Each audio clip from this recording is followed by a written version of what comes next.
The fact that I'm standing here making a video about a full Rick Riordan series, Percy Jackson universe, just makes me feel like time is an illusion. So many of my early videos on this channel are Rick Riordan, Heroes of Olympus related. A big part of the reason I started making videos was because like The Son of Neptune was coming out and I didn't have friends to talk about it with. In 2014, it was yet another big goodbye for those books. When The Blood of Olympus came out, the end of Heroes of Olympus, Percy had come back and was leaving us again. Very emotional year for me. Cut to 2016, there's a new series called Trials of Apollo, and the first book, The Hidden Oracle, was out. 2016 is the year I started college, so it was just like tough for me to jump back in. Just a few weeks ago, book 5, the final book, came out. The books are The Hidden Oracle, The Dark Prophecy, The Burning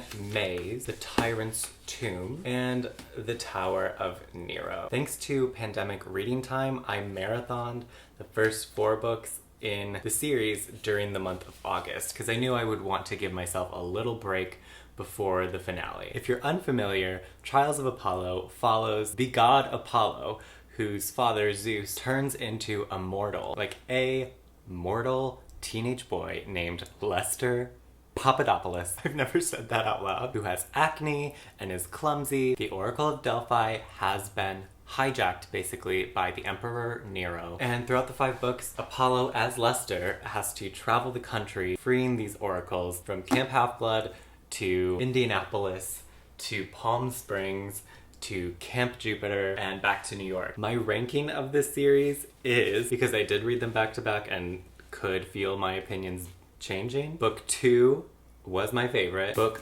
3, book 1, 4, and the finale was my least favorite, which is a common theme, but all the greatness was still there. If you want to avoid spoilers, I will just say off the bat, it is definitely for anyone who loves any of Rick Riordan's other books. It's like such an impressive stretch in terms of him writing in the Greek mythology world. You will see basically everyone you could possibly want to see from Heroes of Olympus. The storytelling obviously is rock solid. This is the funniest of his series in my opinion. Apollo as the narrator is just gold. The other thing I will say is that I read the physical version of all the Percy Jackson and Heroes of Olympus books, but for Trials of Apollo, I audiobooked it.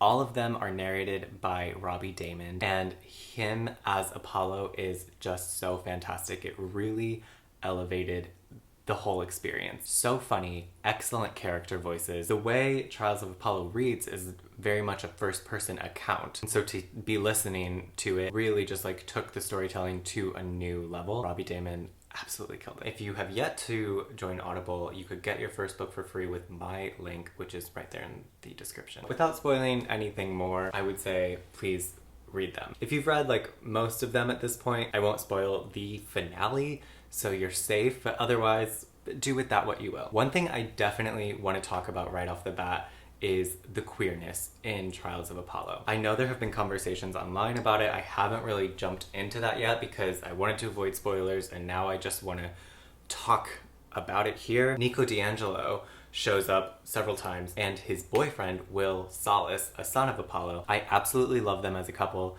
I really hope and think that there will be a Nico D'Angelo novel spinoff. Rick has teased it on Twitter. Not only that though, Apollo is bisexual or pansexual, not straight at all. Sassy, confident, the god Apollo, Rick Riordan has written him as a queer character in a #1 best-selling children's book series. When will we start giving him GLAAD awards? Somewhere in book 2 or 3 he talks about like going on a date with Rock Hudson. In book 1 there is a very clear section where he talks about like, if you think any gods of Olympus care about their children's sexuality, then please. That was so important. Like reading that was like a warm blanket around me for the rest of the series. I mean, I just can't tell you how lucky I feel to be witnessing this happening in real time with books and publishing. Not only that, but Will and Nico as a couple are just the sweetest thing. Nico and his darkness and Will being the sun god's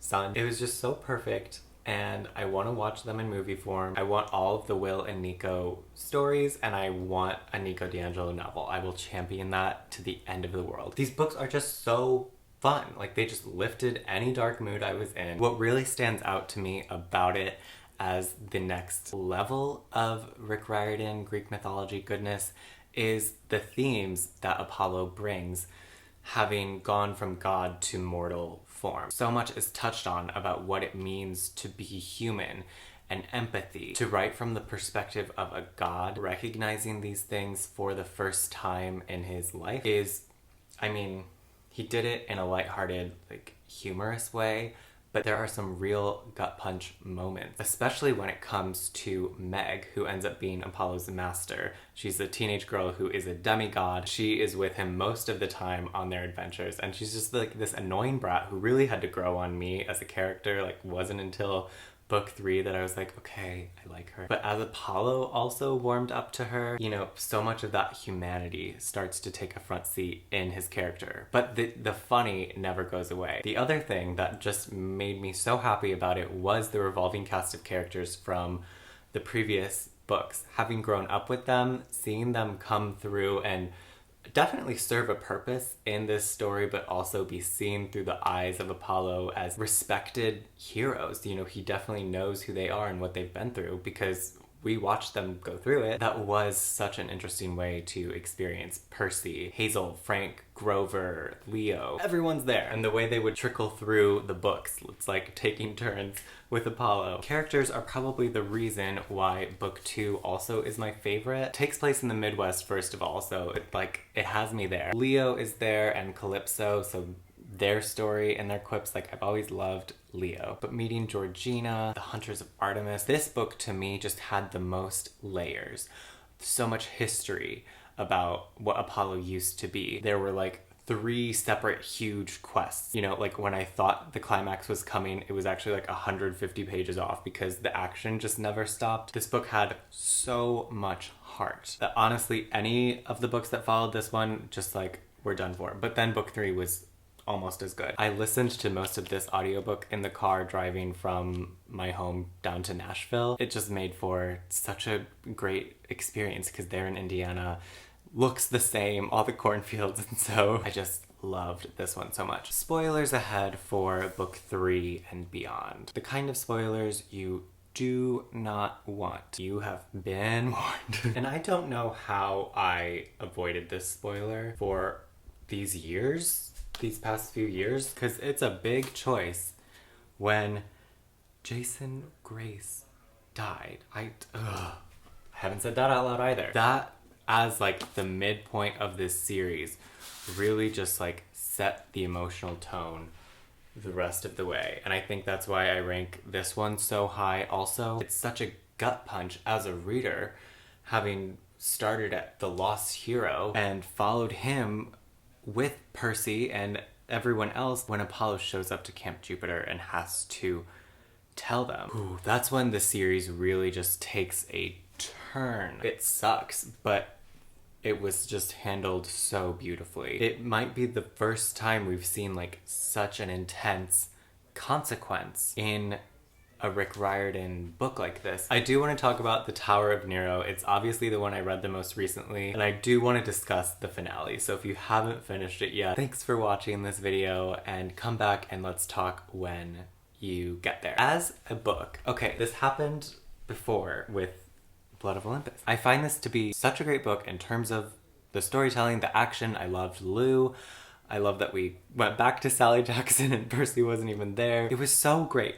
I really thought this whole time we were building up to this decision Apollo would have to make about, now that he understands what it's like to be human, to be mortal. Does he want to go back to god form? What has he learned? There was something missing at the end when he hits rock bottom and then is a god again. You know, we see all of the other gods watching him, like it becomes this moment of like, this is real, it's about to happen, and then it just happens. At the end, like he goes on this chapter-long big adventure of like a tour of visiting everyone, and then we see Annabeth, and it's like, hi Annabeth, welcome to the series. I wish some of the 150-page climax had given way to a bigger emotional punch, kind of in the way that the last Percy Jackson book did. Percy got that offer. It's been so long, but I still remember that because it was so effective. I'm not complaining because it's not exactly what I thought or wanted it to be, but there just wasn't that big human moment for Apollo. You know, there wasn't like the character climax. That's like the one thing of the series that I'm not surprised was missing, but I did crave it. And so once I finished the book, it was hard to let go because I didn't have that closure. We get that he learned his lessons. He's a softer Apollo now. It just undermines what Apollo has been slowly realizing this whole time. Like, I really thought those seeds of humanity Rick was planting throughout this entire series was leading us somewhere really special. But again, the book itself was still fire. But maybe there's room for that in the Nico and Will spinoff that we're definitely getting. It's so happening, y'all. Just speaking it into existence, putting it into the world. It has to happen. And it's gotta be like Heroes of Olympus length too. It's gotta be like 570 pages. Imagine the audiobook for that. Like, if it switches from Nico to Will, it would be like Noah Galvin as Will, and then someone with a really deep voice who's really sad as Nico. Those are my thoughts on the Trials of Apollo. I love this series so much, and I hope you do too. So many layers, so many characters, things that I probably didn't even discuss and want to, so please feel free to leave a comment and let's keep the discussion going. Have a good one. Thank you so much for watching. I have an interview with Rick Riordan on my channel. I will link it below, and I will talk to you guys very soon. Goodbye!